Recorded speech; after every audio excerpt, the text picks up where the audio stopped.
السلام عليكم. جيت معكم مع مجمع الدرويش العربي مارس 2026 في سنة رمضان. المهم صحة فطوركم وصحة رمضانكم.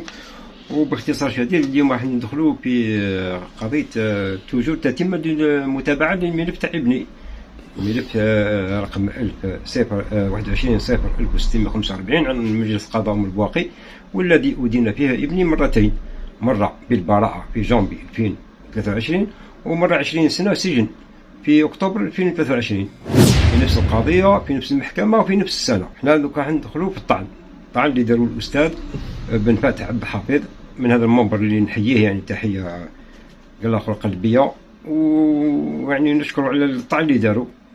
يعني حتى الإنسان كي يقرأ الطعن هذا يفهم باللي الإنسان هذا يهضر بالقانون.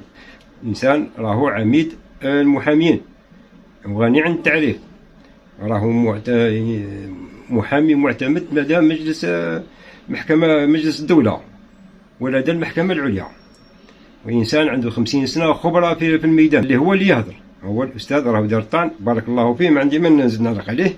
والطعن هذا راهو دار المحكمة العليا الغرفة الجنائية، ملف رقم 1,768,915 في 26 نوفمبر 2023، وهو عريض التأييد الطعن بالنقض ضد الحكم الجنائي الصادر عن المحكمة الجنائية الاستئنافية بمجلس القضاء البواقي بتاريخ 19/10/2023، ملف القضية 00/2013/23 فهرس رقم 23/00/227 بفائدة بن عيسى الدراج محمد أمين، متهم موقوف ساكن حي المنظر جامعي مدينة، المدعي في الطعن ضد النائب العام لدى مجلس القضاء البواقي.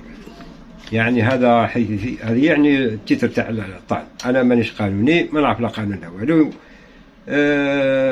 راح ننقل الشيء اللي كتبه الاستاذ حرفيا يعني في الطعن، وراح نركزوا على 3 نقاط: على انه هناك خرق للقانون ومواده والخطا في تطبيقه. فيه خرق للمواد تاع القانون في المحاكمة الثانية هذه للمادة 305 و310 و314. هذا ما كندخلوا ليهم بالديتاي ونشوفهم وحده وحده، وكل مادة واش ترمز وفي حق من، ويبقى الحكم يعني هو للسادة القضاة، مش لي أنا ما نقدرش نحكم. إذا كان السادة القضاة يعني يشوفوا باللي هذا الحكم راهو متناقض مع الحكم الأول، ماذا بي يرجعوا لي حقي. وإذا كان شافوا بني صح راهو مذنب، يا خويا وليد 20 سنة أعطوها ديريكت الإعدام. هذه هي